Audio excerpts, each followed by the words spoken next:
अस्सलाम वालेकुम स्टूडेंट्स।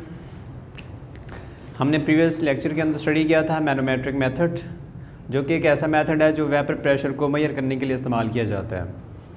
और आज का हमारा टॉपिक है बॉइलिंग पॉइंट। तो बॉइलिंग पॉइंट इसके नाम से ज़ाहिर है बॉइलिंग पॉइंट, वो पॉइंट का मतलब टेम्परेचर होगा। टेम्परेचर का वो पॉइंट जिस पे आपका जो भी लिक्विड है वो बॉइलिंग स्टार्ट करता है, तो उसको हम बोलेंगे बॉइलिंग पॉइंट। ठीक है ना। आप सिंपल फॉर्म में इस तरह भी कह सकते हैं the temperature at which liquid boils. Short form में हम इसको इस तरह बोलेंगे द टेम्परेचर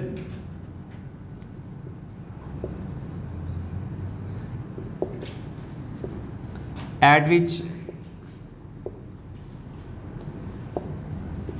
लिक्विड बॉयल्स।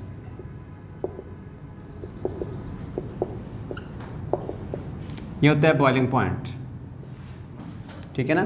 वो टेम्परेचर जिस पे कोई भी लिक्विड बॉइलिंग स्टार्ट करेगा वो उसका बॉइलिंग पॉइंट होगा। ठीक है ना। शॉर्ट फॉर्म में इस तरह आप उसकी डेफिनेशन लिख सकते हैं, या फिर ये भी कहते हैं कि the temperature at which internal pressure is equal to the external atmospheric pressure. देखिए, एक प्रेशर होता है जो एटमॉस्फेयर का, हवा का एक प्रेशर, एटमॉस्फेयर का प्रेशर है। ठीक है ना। इसको हम एक्सटर्नल प्रेशर का नाम दे रहे हैं। दूसरा जो प्रेशर है वो प्रेशर है जो मॉलिक्यूल्स का प्रेशर होगा। जो मॉलिक्यूल जो इवेपोरेट होना चाहते हैं ना, लिक्विड के सरफेस को छोड़ के इवेपोरेशन का प्रोसेस स्टार्ट करना चाहते हैं, वेपर्स की फॉर्म में कन्वर्ट होना चाहते हैं, तो उनका भी एक अपना एक प्रेशर होगा। ठीक है ना। वो प्रेशर डिपेंड करेगा टेम्परेचर के ऊपर। ठीक है ना। मतलब जो मॉलिक्यूल्स का अपना एक प्रेशर होगा वो इंटरनल प्रेशर, और एक्सटर्नल प्रेशर एटमॉस्फेयर का, हवा का जो प्रेशर होता है, हर चीज़, जितनी भी चीज़ें होती हैं, हर एक के ऊपर हवा का एक प्रेशर अप्लाई हो रहा है। वो प्रेशर क्या कहलाता है? Atmospheric pressure. अगर एटमॉस्फेरिक प्रेशर और उन मॉलिक्यूल्स का प्रेशर इक्वालिटी में जब आ जाएं तो हम उसको बोलेंगे बॉइलिंग पॉइंट। ठीक है ना। डेफिनेशन के अंदर भी ये चीज़ है द टेम्परेचर। अब देखिए, ये जो मैंने अभी बताया ना कि मॉलिक्यूल्स हैं, फॉर एग्जांपल यहाँ पे मॉलिक्यूल्स हैं, इनका इंटरनल जो प्रेशर होगा इन मॉलिक्यूल्स का वो किसके ऊपर डिपेंड करेगा? टेम्परेचर के ऊपर। टेम्परेचर देंगे मॉलिक्यूल्स का प्रेशर बढ़ता जाएगा। हम उतना टेम्परेचर देंगे कि उन मॉलिक्यूल्स का जो प्रेशर है वो एक्सटर्नल प्रेशर के बराबर हो जाए, तो उसको बॉइलिंग पॉइंट बोलेंगे। ठीक है ना। The temperature at which the internal pressure, ऐसा टेम्परेचर जिस पे इंटरनल प्रेशर, जो मॉलिक्यूल्स का प्रेशर होगा, वो कहाँ चला जाए? इक्वालिटी में आ जाए, equal to the external atmospheric pressure. ठीक है ना। हवा का प्रेशर, मॉलिक्यूल्स का प्रेशर जिस टेम्परेचर पे बराबर हो जाएंगे वो बॉइलिंग पॉइंट होगा। ठीक है ना। और उसी टेम्परेचर पे आपका जो लिक्विड होगा वो बॉइलिंग स्टार्ट कर देगा। यहाँ पे शॉर्ट फॉर्म में इस तरह आप कह सकते हैं external pressure is equal to internal pressure. External pressure internal pressure के जैसे ही बराबर होगा वो पॉइंट बॉइलिंग पॉइंट कहलाएगा। अब एग्जांपल क्या है इसकी? फॉर एग्जांपल देखें, आप बस बॉइलिंग पॉइंट ऑफ H2O, सबसे सिंपल एग्जांपल है कि वाटर किस टेम्परेचर पे बॉइलिंग स्टार्ट करता है। ठीक है ना। या आप दूसरी एग्जांपल भी दे सकते हैं इससे रिलेटेड। यहाँ मैं कहता हूँ कि boiling point of diethyl ether कह लें, डाई एथाइल ईथर, ये कोई भी एग्जांपल दे सकते हैं। ठीक है ना। तो इसका जो बॉइलिंग पॉइंट होता है वो होता है 34.6 डिग्री सेल्सियस। ये 34 मतलब राउंड अबाउट 35 डिग्री सेल्सियस पे ये बॉइलिंग स्टार्ट कर देता है। तो ये जिस टेम्परेचर पे, इसी टेम्परेचर पे ये जो डाईएथाइल ईथर के मॉलिक्यूल्स होते हैं ना, इनके मॉलिक्यूल्स का प्रेशर और एक्सटर्नल प्रेशर बराबर हो जाते हैं, और वो टेम्परेचर कौन सा होता है? 34 या 35 डिग्री सेल्सियस। और ये टेम्परेचर क्या होगा? इसको बॉइलिंग पॉइंट का नाम देंगे। वाटर क्या होता है? वाटर जो है, इसके जो मॉलिक्यूल्स होते हैं, जब हम उसको हीट दे रहे होते हैं ना, तो उन मॉलिक्यूल्स का जो टेम्परेचर होता है, वो टेम्परेचर, उनका जो प्रेशर होगा मॉलिक्यूल्स का, वो प्रेशर और एक्सटर्नल प्रेशर किस टेम्परेचर पे इक्वलिटी में आते हैं? 100 डिग्री सेल्सियस पे। तो ये 100 डिग्री सेल्सियस क्या है? वाटर का बॉइलिंग पॉइंट है। यहाँ पे कुछ डायग्राम्स बनी, इनको गौर से देखें। First of all, for example, हम इसको इस तरह से डिनोट करते हैं कि हम इसको हीट कर रहे हैं। टेम्परेचर तो देना है ना, ये है हीट। इसके अंदर डिफरेंस आप लोग गौर करना है इसके ऊपर। हीट आप लोग सिस्टम को दे रहे हैं, सिस्टम हीट को एब्जॉर्ब कर रहा है। वो हीट जो मॉलिक्यूल लेंगे और अपनी एक्टिविटी शो करेंगे, काइनेटिक एनर्जी बढ़ेगी। ठीक है ना। वो हीट क्या कहलाती है? टेम्परेचर। हीट है, जनरल एक वर्ड है हीट। आपने सिस्टम को हीट दी, ठीक है। अब वो हीट एनवायरनमेंट के अंदर भी जा रही है, हीट सिस्टम खुद एब्जॉर्ब कर रहा है, जो आपने एक कंटेनर लिया हुआ है उसके अंदर भी जा रही है, और वही हीट जो है मॉलिक्यूल्स भी एब्जॉर्ब कर रहे हैं, ठीक है ना। और वो हीट जो मॉलिक्यूल एब्जॉर्ब कर लेंगे और अपनी एक्टिविटी शो करेंगे, उस हीट को हम टेम्परेचर बोलेंगे, ठीक है ना। अब देखें टेम्परेचर जो है इन मॉलिक्यूल्स का ये मेजर किया जाता है और कहा जाता है कि इन मॉलिक्यूल्स का इतना टेम्परेचर, और हम कहते हैं कि हमने इन मॉलिक्यूल्स को इतना टेम्परेचर दिया है। ये नहीं कहते कि हमने टोटल कितना हीट दी थी, नहीं, हम इस टेम्परेचर की बात करते हैं, ठीक है। अब ये जो मॉलिक्यूल्स है, ये टेम्परेचर होगा जो मॉलिक्यूल्स का, ये इस टेम्परेचर को हम चेक करेंगे कि इन मॉलिक्यूल्स का टेम्परेचर कितना होगा। फॉर एग्जांपल अगर ये वाटर है तो ये जो टेम्परेचर है ये 100 डिग्री सेल्सियस होगा, तब इनके जितने भी वेपर्स बनेंगे वो एक्सटर्नल प्रेशर के बराबर होंगे, तब हम उसको बोलेंगे कि बॉइलिंग पॉइंट। अगर हम इस हीट को चेक करें तो ये हीट जो हम उसको दे रहे हैं ना सिस्टम को, ये उसका टेम्परेचर, ये उसका बॉइलिंग पॉइंट नहीं है, उसका बॉइलिंग पॉइंट ये है जो हीट एब्जॉर्ब कर रहे हैं मॉलिक्यूल्स। क्लियर है ये चीज़। अब देखिए फॉर एग्जांपल यहाँ पे जो प्रेशर बन रहा है, जो इंटरनल प्रेशर है, मॉलिक्यूल्स जो अपने एक प्रेशर क्रिएट कर रहे हैं वो कम है, लेकिन एक्सटर्नल प्रेशर एटमॉस्फेयर का प्रेशर ज़्यादा है, तो ये बॉइलिंग पॉइंट नहीं है। वेपर्स बन रहे हैं लेकिन एक्सटर्नल प्रेशर के बराबर नहीं है, तो ये बॉइलिंग पॉइंट नहीं है। तो दूसरा देखें, हमने इतना ज़्यादा हीट दे दी कि मॉलिक्यूल्स जो हैं वो ज़्यादा बन रहे हैं, एक्सटर्नल प्रेशर कम हो गया। अब यहाँ पे इवेपोरेशन का प्रोसेस स्टार्ट हो जाएगा, मॉलिक्यूल्स वेपर्स की फॉर्म में एटमॉस्फेयर के अंदर जा रहे हैं, ठीक है ना। एटमॉस्फेयर के अंदर जाने से पहले जो एक स्टेज होती है जो इक्वलिटी में आती है, इक्विलिब्रियम कंडीशन की फॉर्म में होती है, तो वो हमारे पास बॉइलिंग पॉइंट होता है। अगर वेपर ज़्यादा बन रहे हैं, मतलब इंटरनल प्रेशर बढ़ चुका है, एक्सटर्नल प्रेशर कम है, तो आपको ये कंडीशन यहाँ पे फेल हो रही है। यहाँ पे क्या कहा था, एक्सटर्नल प्रेशर और इंटरनल प्रेशर दोनों बराबर होने चाहिए। अगर इंटरनल प्रेशर ज़्यादा है या फिर एक्सटर्नल प्रेशर ज़्यादा है, तो दोनों फॉर्म में आपका वो जो पॉइंट होगा वो बॉइलिंग पॉइंट नहीं कहलाएगा, ठीक है। अब नेक्स्ट देखें, ये आपके पास डायग्राम सामने बनी हुई है, इसमें जितने मॉलिक्यूल्स का जितना इंटरनल प्रेशर है उतना एक्सटर्नल प्रेशर है।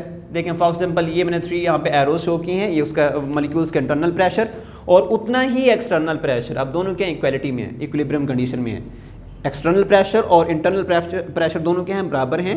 तब ये कंडीशन क्या कहलाएगा आगे, जितना इसके अंदर इन मॉलिक्यूल्स का जितना अभी इस वक्त टेम्परेचर होगा वो उसका बॉइलिंग पॉइंट कहलाएगा। ये चीज़ क्लियर हो गई होगी आई थिंक। अब उसके बाद हम इसकी एक्सप्लेनेशन की तरफ आते हैं, ये किस तरह से प्रोसेस स्टार्ट होता है और किस तरह से आप इक्विलिब्रियम कंडीशन की तरफ जाते हैं, ठीक है। अगर हम टेम्परेचर, अपना जो लिक्विड है उसको बहुत ज़्यादा टेम्परेचर दे देते हैं, तब किस तरह का चेंज आएगा। सबसे पहले देखें, टेम्परेचर आपने लिक्विड को दिया, किस तरह का चेंज आया। सबसे पहले बबल्स बनने स्टार्ट होते हैं। आपने घरों में देखा होगा, जैसे अगर इस तरह का आपके पास घरों में जैसे पानी गर्म करते हैं या कुछ भी इस तरह का प्रोसेस कर रहे हो, हम उसको लिक्विड जो होता है उसको हम देते हैं हीट से सबसे पहला काम क्या होता है, जो वो कंटेनर होता है ना, उसके पेंदे से बबल बनने स्टार्ट होते हैं। वो बबल्स आपने देखोगे जो फर्स्ट ऑफ ऑल बबल्स बन रहे होते हैं ना, वो पेंदे से निकलते हैं और सरफेस के ऊपर जाकर ख़त्म हो जाते हैं। ऐसा होता है ना कि पेंदे से बबल्स बन रहे हैं, बबल्स बने, वो जो मॉलिक्यूल्स अब किस फॉर्म में मॉलिक्यूल्स है, वो मतलब एक बबल्स की फॉर्म में निकले वहाँ से लेकर एनर्जी लेके, जैसे वो अपनी आसपास की ऐसे है ना, इसको ऐसे करते हैं। यहाँ पे देखें आप लोग, यहाँ पे कर लेता हूँ। फॉर एग्जांपल देखें, ये आपके पास एक कंटेनर है, ठीक है। इस कंटेनर को देखें, इसमें ये लिक्विड मौजूद है, हम इसको देते हैं हीट। जैसे आप हीट देंगे, अब हीट कहाँ पे इफेक्ट कर रही है, हीट इफेक्ट कर रही है इस जगह के ऊपर, डायरेक्ट इस जगह के ऊपर, ठीक है। इन मॉलिक्यूल्स का जो टेम्परेचर होगा वो इन बाहर वाले जो इस साइड पे ये वाले मॉलिक्यूल्स हैं, इनकी निस्बत कम होगा। तो बबल्स सबसे पहले कहाँ से बनने स्टार्ट होंगे, इस जगह से बबल्स बनेंगे। फॉर एग्जांपल ये इधर से बबल बने, ये इधर से निकलते हैं और ये ऊपर चले जाते हैं और यहाँ जाकर ख़त्म हो जाते हैं। ऐसा होता है ना। अब यहाँ पे देखें, ये जो यहाँ पे मॉलिक्यूल्स मौजूद है ना, अब ये मॉलिक्यूल जो था यहाँ पे फॉर एग्जांपल ये वाटर है, तो इसकी यहाँ पे इंट्रैक्शन तो होगी ना, ये बॉन्डिंग होगी, तो इस तरह की बॉन्डिंग। अब ये क्या करेगा, जैसे एनर्जी लेगा दरमियान इसके पेंदे से, ये ऊपर जैसे जाएगा तो मॉलिक्यूल्स, बहुत सारे मॉलिक्यूल्स ऊपर इस तरह उन्होंने एक जाल सा बनाया हुआ है, जैसे वहाँ से निकलेगा, मतलब इसके पास इतना पावर है कि ये पेंदे से निकला और सरफेस की तरफ जाते हुए बहुत सारी इंटरमोलेकुलर फोर्सेस दूसरे मॉलिक्यूल्स की जो होंगी उनको ब्रेक करता हुआ सरफेस के ऊपर जाएगा, और जैसे सरफेस के ऊपर जाएगा यहाँ पे क्या हो जाता है, जाकर बस्ट हो जाता है, टूट जाता है, ये जो एक बबल होता है, बुलबुला होता है। अब बबल फॉर्मेशन का प्रोसेस क्या होता है, ये होगा इंटरनल प्रेशर कब हो, ग्रेटर, जब अंदर का प्रेशर जो मॉलिक्यूल्स का प्रेशर है वो ज़्यादा हो और एक्सटर्नल प्रेशर कम हो, तब बबल्स बनने स्टार्ट हो जाते हैं। तब bubbles comes out, liquid burst, liquid burst at the surface of the liquid. ये क्या करते हैं, जो बबल्स बनते हैं, बबल्स बने comes out from the liquid, ये लिक्विड की सरफेस, लिक्विड से निकलते हैं, लिक्विड के पिंदे से निकलते हैं, कहाँ पहुँच जाते हैं, सरफेस के ऊपर। Burst at the surface of the liquid, फिर उस सरफेस के ऊपर जाकर क्या हो जाते हैं, बस्ट हो जाते हैं, टूट जाता है वो जो बबल होता है। ठीक है, next, constant stream of bubbles comes out at the surface of the liquid। जो constant stream of bubbles का मतलब क्या होगा कि ये जो, अगर ये bubbles लगातार बढ़ने स्टार्ट हो जाएं, ठीक है ना, bubbles लगातार बन रहे हैं, तो एक्सटर्नल प्रेशर जो होगा तब इंटरनल प्रेशर एक्सटर्नल प्रेशर के बराबर हो जाएगा, तब आपका वो जो पॉइंट होगा उस पॉइंट को क्या नाम दिया जाएगा, बॉइलिंग पॉइंट। अब इसका मैकेनिज्म किस तरह का होता है, किस तरह से स्टार्ट होता है। अब देखें, for example boiling point start हो चुका है, अब क्या करते हैं हम, जितना हीट को बढ़ाते जाएंगे मॉलिक्यूल्स का टेम्परेचर बढ़ता जाएगा। ठीक है, लेकिन ये मॉलिक्यूल्स का जो टेम्परेचर होगा, जो इंटरनल टेम्परेचर होगा, ये खास लिमिट तक बढ़ेगा। ऐसा नहीं होगा जितना मर्जी टेम्परेचर बढ़ाते जाएं और मॉलिक्यूल्स का टेम्परेचर भी बढ़ता जाए, ऐसा नहीं होगा। ठीक है ना, टेम्परेचर कब तक बढ़ेगा, उसके बॉइलिंग पॉइंट तक बढ़ेगा टेम्परेचर। अब देखें फॉर एग्जांपल यहाँ पे हम इस तरह करते हैं, ये एक डायग्राम में बनाता हूँ, यहाँ पे इसको देखें आप, कि आपके पास ये मॉलिक्यूल्स हैं इस तरह, एक कंटेनर, इसके अंदर ये लिक्विड पड़ा हुआ है, एक और कंटेनर यहाँ पे लेते हैं, इसके अंदर भी ये लिक्विड पड़ा हुआ है। अब इन दो के अंदर डिफरेंस आप लोग क्रिएट करेंगे। अब फॉर एग्जांपल यहाँ पे ये वो कंडीशन है जब बॉइलिंग पॉइंट अटेन कर ली है मॉलिक्यूल्स ने। ठीक है, जो सिस्टम है ना उसके अंदर जो मॉलिक्यूल्स हैं उनका इंटरनल प्रेशर और एक्सटर्नल प्रेशर बराबर हो चुका है। अब ये मॉलिक्यूल्स जो हैं, ये जो कंडीशन है इक्विलिब्रियम कंडीशन है। अगर हम फिर से अगर मजीद हीट दें सिस्टम को, क्या उसका टेम्परेचर बढ़ना स्टार्ट हो जाएगा। देखिए फॉर एग्जांपल मैं इसको टेम्परेचर देता हूँ इस सिस्टम को 120 डिग्री सेल्सियस। फॉर एग्जांपल ये वाटर है, वाटर का बॉइलिंग पॉइंट आपको पता है कितना होता है, 100 डिग्री सेल्सियस। मैंने हीट दी कितनी दी, 120 डिग्री सेल्सियस, और इसको मैं हीट देता हूँ फॉर एग्जांपल 170 डिग्री सेल्सियस। दोनों वाटर के जो है कंटेनर है, इनके अंदर डिफरेंस गौर से देखेंगे आपको यहाँ से बॉइलिंग पॉइंट का पता चलेगा। अब हीट दे रहे हैं उसको सिस्टम को 120 एंड 170। 120 पे अब आपको माइंड में ये होगा कि जैसे हमने 120 इसको टेम्परेचर दिया तो मॉलिक्यूल्स का जो टेम्परेचर था वो बढ़ गया। ठीक है, तो ऐसा नहीं होता, क्योंकि अगर ये जब इक्विलिब्रियम कंडीशन में चले जाते हैं ना, तो ये जो इसके इंटरनल मॉलिक्यूल्स हैं इनका टेम्परेचर कितना है, 100 डिग्री सेल्सियस पे क्या करते हैं, बॉइलिंग पॉइंट स्टार्ट करते हैं, तो इसका 100 ही रहेगा। चाहे आप उसको 120 से 170 तक इंक्रीज़ कर देंगे तब भी इसका बॉइलिंग पॉइंट जो इंटरनल टेम्परेचर होगा वो चेंज नहीं होगा, वो 100 डिग्री सेल्सियस ही रहता है, क्योंकि उसका बॉइलिंग पॉइंट है। इसी पॉइंट के ऊपर जो है एक्सटर्नल प्रेशर और इंटरनल प्रेशर क्या होते हैं, बराबर होते हैं। अब हम ये देखते हैं कि अगर जो एक्स्ट्रा हीट दे रहे हैं, 100 पे था, 100 से हमने 120 दिया, 120 से 170 तक अगर हम उसको हीट दे रहे हैं सिस्टम को, वो जो हीट जा रही है सिस्टम के अंदर तो जा रही है ना कुछ, वो इसके टेम्परेचर को क्यों नहीं इफेक्ट कर रही। देखें ये जो एक्स्ट्रा हीट हम दे रहे हैं ना, ये एक्स्ट्रा 100 से ऊपर जो हीट आप दे रहे हैं वो एक्स्ट्रा हीट है। वो एक्स्ट्रा हीट जो फर्दर हीट है वो यूज़ होती है मॉलिक्यूल्स के जो इंटरमोलेकुलर फोर्सेस होती हैं उनको ब्रेक करने में। ठीक है, ये देखें ये वो कंडीशन है जब आपका एक्सटर्नल प्रेशर इंटरनल प्रेशर बराबर है, मतलब 100 डिग्री सेल्सियस और टेम्परेचर भी आपके पास क्या होगा, 100 डिग्री सेल्सियस। ठीक है ना, तब इसके मॉलिक्यूल्स का जो इंटरनल प्रेशर है वो एक्सटर्नल प्रेशर के बराबर है। अब इस कंडीशन में हम ऐसा करते हैं कि आप जो है इस तरह कर लें कि टेम्परेचर बढ़ाया आपने, जैसे यहाँ पे एक एग्जांपल देता हूँ, जैसे एक मॉलिक्यूल है, एक दूसरा वाटर का मॉलिक्यूल है, ये तीसरा मॉलिक्यूल है, इस तरह से मॉलिक्यूल्स मौजूद हैं। ठीक है, अब ये मॉलिक्यूल्स आपको पता है कि हाइड्रोजन बॉन्डिंग होती है वाटर के मॉलिक्यूल्स में, हर तरह के मॉलिक्यूल्स उनमें कुछ ना कुछ अट्रैक्शन होगी। अगर वो नॉन पोलर हैं तो उनके अंदर कौन सा प्रोसेस होगा, लंडन डिस्पर्शन फोर्सेस, मतलब कोई ना कोई उनके अंदर जो है इंटरमोलेकुलर फोर्सेस मौजूद हैं। अब ये वो टेम्परेचर है 100 डिग्री सेल्सियस जिसमें जो मॉलिक्यूल्स हैं वो अभी लिक्विड फॉर्म में ही हैं। ठीक है ना, लेकिन उनका जो प्रेशर था वो एक्सटर्नल प्रेशर के बराबर है। 100 डिग्री सेल्सियस या जो भी उसका बॉइलिंग पॉइंट हम नोट करते हैं तो वो एक ऐसा टेम्परेचर होता है, वो जो मॉलिक्यूल है अभी तक लिक्विड की फॉर्म में ही है, लिक्विड के अंदर मौजूद है। अगर आप इसको मज़ीद टेम्परेचर देते हैं, जैसे आपने टेम्परेचर बढ़ाया 100 से आप फॉर एग्जांपल 110 डिग्री सेल्सियस करते हैं, ये जो एक्स्ट्रा टेम्परेचर आप बढ़ाते जा रहे हैं ये किस तरह कहाँ पे यूज़ हो रहा है, ये यूज़ हो रहा है इन इंटरमोलेकुलर फोर्सेस को ब्रेक करने में हेल्प कर रहा है। ठीक है, जितना आप टेम्परेचर बढ़ाते जाएंगे उतना ये टेम्परेचर इफेक्ट करता जाएगा इंटरमोलेकुलर फोर्सेस को।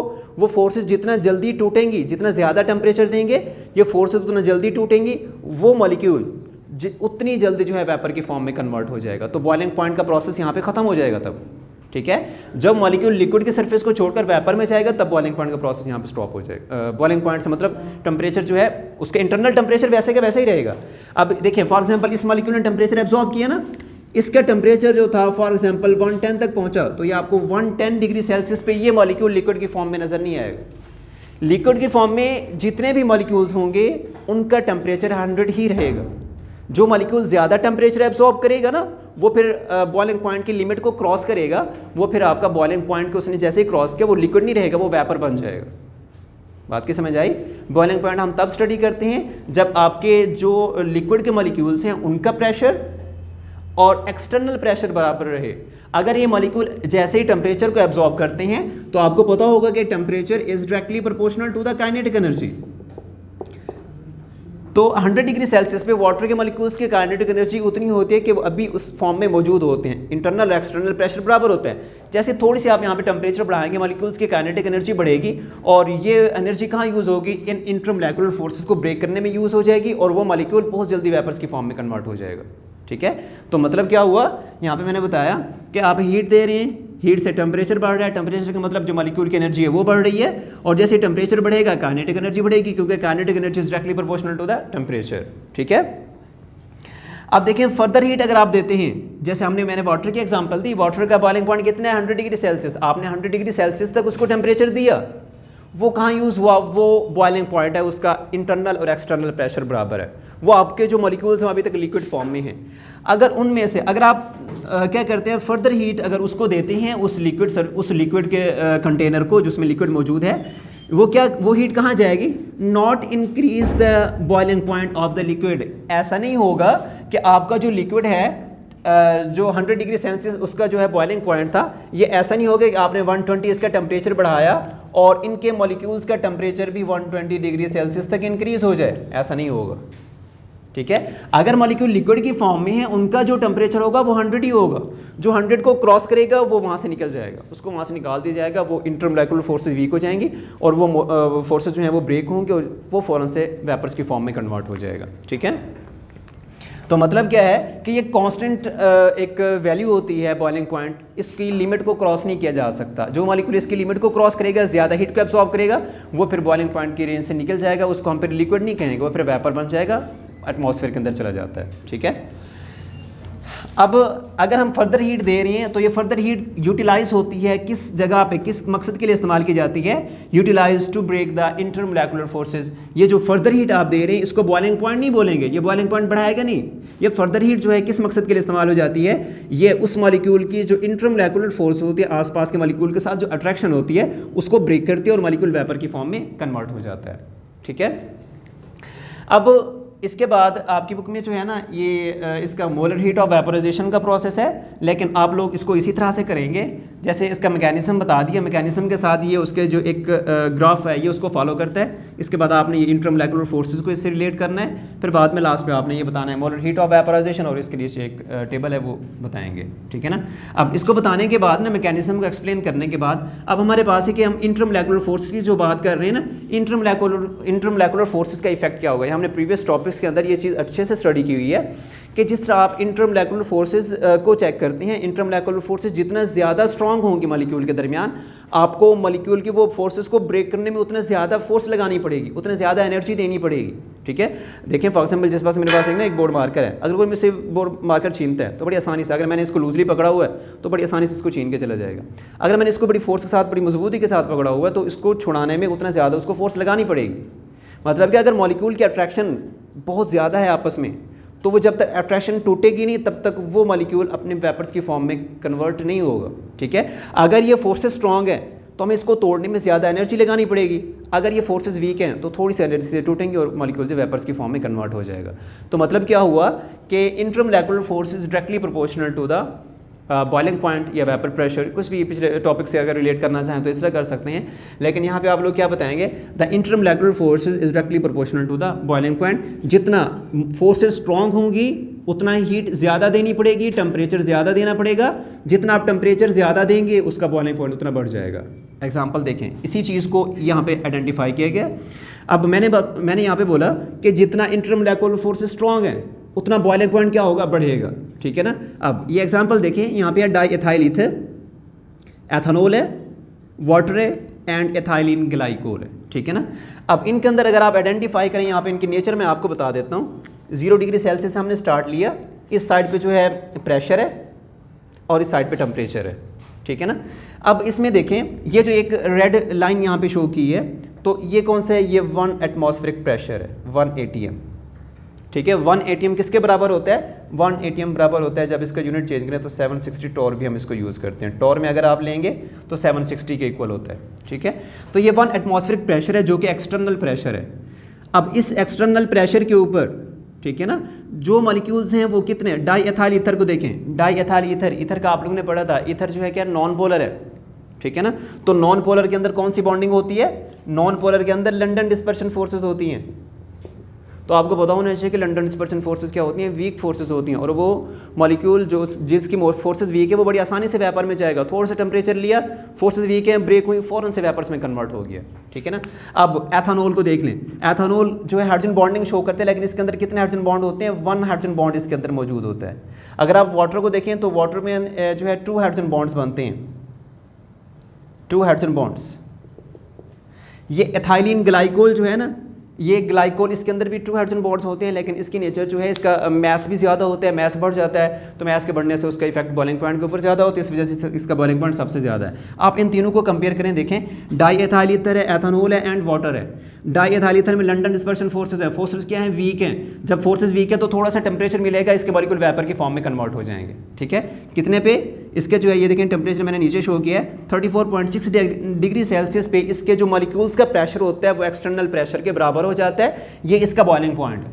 अगर आप इसको चेक करें अल्कोहल को, तो अल्कोहल का बॉइलिंग पॉइंट कौन सा है, ये बॉइलिंग पॉइंट है उसका, इस पॉइंट पे कितना है, 78.3 डिग्री सेल्सियस, ठीक है ना। ये अल्कोहल का, एथेनॉल का बॉइलिंग पॉइंट है। अब इसका देखें, इसी टेम्परेचर पे क्या होता है, एथेनॉल के मॉलिक्यूल 78 डिग्री सेल्सियस टेम्परेचर जब उनका होगा तो उन मॉलिक्यूल्स का प्रेशर और एक्सटर्नल प्रेशर बराबर हो जाएगा, तब हम उसको बोलेंगे कि इसका ये क्या है, बॉइलिंग पॉइंट यहाँ पे इसका जो है क्रिएट हो चुका है। अगर आप वाटर को देखते हैं तो वाटर में क्या हो रहा है कि कितने पे ये बॉइलिंग पॉइंट स्टार्ट कर रहे हैं, 100 डिग्री सेल्सियस पे। इस तरह क्यों चेंज आ रहा है, देखिए, इसमें फोर्सेज वीक थी, इसमें स्ट्रॉन्ग है, इसमें और स्ट्रॉन्ग है। जिस तरह फोर्सेज स्ट्रॉन्ग होती जा रही हैं, आपको ये नज़र आना चाहिए, देखें, जिस तरह फोर्सेज स्ट्रॉन्ग हो रही हैं उसी तरह से इसका टेम्परेचर भी बढ़ता जा रहा है, मतलब बॉइलिंग पॉइंट उसी तरह से इंक्रीज होता जाएगा, जिस तरह से इंटरमोलेकुलर फोर्सेज स्ट्रॉन्ग होती जाएंगी। अगर हम इनको स्टडी करते हैं 0 डिग्री सेल्सियस पे, देखें 0 डिग्री पे क्या, 0 डिग्री टेम्परेचर जो होता है ना, अब इस पे भी मॉलिक्यूल जो है कुछ ना कुछ अपना ये इवेपोरेशन का प्रोसेस शो करते हैं। किस तरह से, 0 डिग्री पे डाई एथाइल ईथर जो है उसका जो प्रेशर होता है वो कितना प्रेशर शो कर रहा है, इंटरनल प्रेशर जो होता है डाई एथाइल ईथर का 200 टॉर होता है, ठीक है ना, 200 टॉर।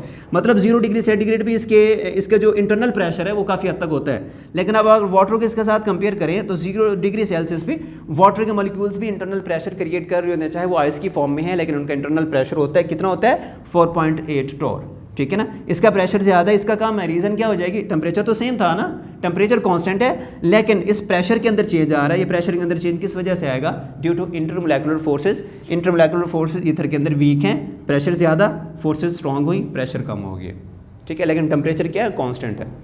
इसी तरह से नेक्स्ट जो टॉपिक है उसी से रिलेटेड ये एक डेफिनेशन है, मोलर हीट ऑफ वेपोराइजेशन, के अगर कोई मॉलिक्यूल बहुत ज़्यादा टेम्परेचर एब्जॉर्ब करता है, मतलब अपने जो एक बॉइलिंग रेंज है उसको जैसे ही क्रॉस करेगा वो फिर लिक्विड नहीं रहेगा, किस में कन्वर्ट हो जाएगा, वेपर की फॉर्म में कन्वर्ट हो जाएगा, तो उसको हम बोलेंगे वेपोराइजेशन का प्रोसेस हो चुका है। तो मोलर हीट ऑफ वेपोराइजेशन हम शो करते हैं ΔHV से, ठीक है। डेफिनेशन क्या है, amount of heat required to break 1 mole of a liquid at the boiling point. आप क्या करते हैं इसमें कि आपके पास लिक्विड कितना है, 1 मोल, आप 1 मोल लिक्विड लेते हैं, उस 1 मोल लिक्विड को टेम्परेचर देते हैं, जितना टेम्परेचर उस लिक्विड को वेपर में कन्वर्ट करने के लिए लगाना पड़ेगा वो उसका जो है मोलर हीट ऑफ वेपोराइजेशन कहलाती है। 1 मोल लिक्विड को वेपर्स में कन्वर्ट करने के लिए जितना आपको टेम्परेचर देना पड़ेगा वो उसका क्या होगा, मोलर हीट ऑफ वेपोराइजेशन। यहाँ पे हम एग्जांपल लेते हैं। फॉर एग्जांपल आपके पास वाटर का एक मॉलिक्यूल है, एग्जांपल है यहाँ पे H2O, ठीक है। अब यहाँ पे मैं एक छोटा सा साइन लगा रहा हूँ कि H2O आपके पास जो है ये लिक्विड फॉर्म में, ये लिक्विड को शो कर रहा है, ठीक है ना। मैंने इसको टेम्परेचर दिया, ये जो H2O है ये कन्वर्ट हो गया H2O और इसके साथ यहाँ पे मैंने लगा दिया G गैस फॉर्म में। देखें एक और चीज़ अक्सर स्टूडेंट्स के माइंड में होता है जब मैट्रिक में या एफएससी में होते हैं, उनका माइंड ये होता है कि जब एक मॉलिक्यूल है ना, एक मॉलिक्यूल फॉर एग्जांपल जैसे H2O वाटर है, वाटर जैसे ही लिक्विड से वेपर में जाता है उसके जो हाइड्रोजन होते हैं ना, वो एटम्स होते हैं, हाइड्रोजन एटम है, ऑक्सीजन एटम, ये सेपरेट हो जाते हैं। ये कंसेप्ट गलत है अगर किसी के माइंड में इस तरह का है तो। ऐसा होता है जैसे ये अगर फॉर एग्जाम्पल देखिए ना, अगर यहाँ से एक मॉलिक्यूल इस जगह पे H2O है ये वाला, अब इसकी ये इंट्रैक्शन टूटती हैं, यही H2O ही जब ये वेपर में जाएगा ना तो ये H2O ही रहेगा, इधर भी H2O ही है, इधर भी H2O, मॉलिक्यूल नहीं टूटता, उसकी फिजिकल स्टेट से हो जाते हैं। वही मॉलिक्यूल लिक्विड में है, वही मॉलिक्यूल क्या हो जाता है, वेपर में कन्वर्ट हो जाता है। उसके दरमियान जो बॉन्डिंग होती है, जो केमिकल बॉन्ड्स होते हैं वो ब्रेक नहीं होते, इंटरमोलेकुलर फोर्सेस ब्रेक होती हैं, ठीक है ना। तो हम यहाँ पे ये देख रहे हैं कि ये जो है आपके पास ये वाटर है किस फॉर्म में, लिक्विड फॉर्म में है, आपने इसको हीट दी, हीट देने से किस में कन्वर्ट हो गया, वही वाटर का मॉलिक्यूल लिक्विड से कहाँ चला गया, वेपर में चला गया, ठीक है। ये लिक्विड है जी, मतलब गैसेस फॉर्म में ये कन्वर्ट हो चुका है। अब इसके लिए इसको लिक्विड से गैस में कन्वर्ट करने के लिए आपको जो हीट देनी पड़ी वो हीट है, फॉर एग्जांपल हम यहाँ पे ΔHV से इसको शो करूँगा, क्योंकि हम इसको किस फॉर्म में कन्वर्ट किया, हमने लिक्विड से इसको गैस फॉर्म में कन्वर्ट किया। तो कितनी हीट आपको लगानी पड़ी, इसके लिए होते हैं 40.6, ये इसके राउंड अबाउट कभी कम ज़्यादा हो जाती है किसी जगह पे, लेकिन नॉर्मल रेंज ही है 40.6 किलो जूल पर मोल, ठीक है। ये कौन सी हीट है, एनर्जी है, ये वो किलो जूल पर मोल उसका यूनिट है, ठीक है ना, एनर्जी का। ये वो एनर्जी है जो आपने इस मॉलिक्यूल को उसकी लिक्विड सरफेस से उसके वेपर्स में पहुँचाने के लिए आपने लगाई, ठीक है। कितनी होती है, 40.6 किलो जूल पर मोल। अब देखें ये जो है इसी से रिलेटेड यहाँ पे एक आपकी बुक में एक टेबल सा बना हुआ है, ये टेबल एमसीक्यूज़ के लिहाज से बहुत इंपॉर्टेंट है। इसको याद करने का तरीका मैं आपको एक मेथड बता देता हूँ, इसको फॉलो आप लोग खुद करेंगे, उसी हिसाब से आपने इसको अरेंज करना है, उसी हिसाब से आपकी बुक में नंबरिंग ऊपर नीचे करके दी हुई हैं, इसलिए इस तरह आप लोगों को ना याद करने में मुश्किल होगी। तो एक तो ग्राफ ये तो आपने बनाना ही बनाना इस टॉपिक में, दूसरा ये वाला जो टेबल है ये टॉपिक के अंदर ही आपके ये टॉपिक ये एक ही चल रहा है जो कि है आपका बॉइलिंग पॉइंट है। अब ये जो यहाँ पे एक टेबल है ये इंपॉर्टेंट है अकॉर्डिंग टू एमसीक्यूज़ बहुत ज़्यादा एमसीक्यूज़ इस टॉपिक से रिलेटेड जब भी आते हैं यहाँ से एमसीक्यूज़ उठाया जाता है। तो आप इसको किस तरह से अरेंज करेंगे, आपने जो आपकी बुक में नाम लिखे हुए हैं ना आपने उसको नंबरिंग देनी है। किस तरह से, यहाँ पे मैंने एक नाम लिखा है कैसिब वेपन, ठीक है ना। तो किस तरह से देखें, ये एक सिर्फ एक ट्रिक है याद रखने का, इसका मतलब ये नहीं भी इसका मीनिंग क्या होगा, ये सर ने क्या बना दिया, ये कोई भी आप अपनी तरफ से भी कोई भी बना सकते हैं। मैंने एक एक लफ्ज़ पहले लिया है और उसको जो है जो हमने इसको अरेंज करके एक नाम सा बना दिया, ये नाम याद रखें हम उसको अरेंज कर सकते हैं। इससे आपको फ़ायदा क्या होगा कि नाम तो इसका फर्स्ट वर्ड है, फर्स्ट वर्ड से आपको अंदाज़ा होता जाएगा कि नाम कौन सा बनेगा, ठीक है। और दूसरा क्या होगा कि ये इस तरह से नाम अरेंज किए हुए हैं कि इसका जो बॉइलिंग पॉइंट होगा ना सी वाले का जो भी आ रहा है इसका कम होगा, इस तरह बढ़ेगा, ए का ज़्यादा होगा, सी वाले का और ज़्यादा होगा, ई वाले का और ज़्यादा होगा, जो बी वाला है उसका और ज़्यादा होगा, मतलब इसी हिसाब से उसका बॉइलिंग पॉइंट इंक्रीज़ होगा। तो आपको अंदाज़ होगा कि ऊपर ये इसके नीचे बॉइलिंग पॉइंट इसके करीब राउंड अबाउट इस तरह का आना चाहिए। अब फॉर एग्जांपल जो फर्स्ट सी लिखा हुआ ना कैसे भी ये वर्ड है, यहाँ पे फर्स्ट सी से क्या आ जाएगा, यहाँ पे कार्बन डाइसल्फाइड CH2, आपके बुक में नाम लिखा हुआ है कार्बन डाइसल्फाइड का, ठीक है। फर्स्ट आप इसको फर्स्ट नंबर देंगे, पहले नंबर पे इसको इस तरह लिख लें, यहाँ पे पहले नंबर पे आप इसको याद रखेंगे कार्बन डाइसल्फाइड। इसका जो टेम्परेचर आपकी बुक में मेंशन है, ठीक है ना, तो वो जो उसका बॉइलिंग रेंज है वो। अब दूसरे नंबर पे कौन आ जाएगा, ये है ए से आप लोगों ने याद रखना है Ac2, ठीक है। आगे क्या आ रहा है सी से आप लोग याद रखेंगे कार्बन टेट्राक्लोराइड CCl4 इसका फार्मूला होता है, आप नाम भी लिख सकते हैं यहाँ पे CCl4 कार्बन टेट्राक्लोराइड, या इसका नाम लिख लें कार्बन टेट्राक्लोराइड। तो सी फर्स्ट वर्ड है तो इस तरह से इसका ये नाम आएगा। आगे उसके है ई से आप यहाँ पे लिखेंगे एथेनॉल भी बोलते हैं, अल्कोहल की टाइप है, एथेनॉल भी बोलते हैं या फिर इसको एथाइल अल्कोहल भी कहा जा सकता है, जो भी नाम लिखा है दोनों ठीक है। एथेनॉल मैं यहाँ पे मेंशन कर रहा हूँ, अगर एथाइल अल्कोहल लिखा हुआ है तब भी वो ठीक है ना, एक ही चीज़ है, दोनों नाम है उसके। उसके बाद क्या है, बी आ जाता है, तो बी का मतलब क्या होगा यहाँ पे बेंजीन, बी से। अब आप इनको इस तरह अरेंज करके फिर आप इसको चेक करेंगे, डाउनवर्ड जो होगा बॉइलिंग पॉइंट का हो जाएगा ऐसा बॉइलिंग पॉइंट इंक्रीज होगा। आप इसको नोट करेंगे कि इसका जो बॉइलिंग पॉइंट है वो कम होगा, इसका उससे ज़्यादा, इसका उससे ज़्यादा, इसका उससे, इस तरह बॉइलिंग पॉइंट बढ़ता जाएगा। क्यों बढ़ेगा boiling point, due to strength of intermolecular forces. ठीक है, अब उसके आगे क्या आ जाएगा, ये दूसरा यहाँ वर्ड लिखा हुआ है वेपन, W से बनेगा वाटर। ठीक है, तो यहाँ आप लिखेंगे वाटर सबसे पहले, और उसके आगे ए आ जाते हैं। इसको आपने खुद से अरेंज करना है, बाकी को इसी मेथड के थ्रू, यही मेथड आप अप्लाई करेंगे। जिस तरह ये बता दिया, इसको इसी हिसाब से आप अरेंज करेंगे पूरे को, और इसका बॉइलिंग पॉइंट भी इसी तरह से याद रखेंगे। ठीक है।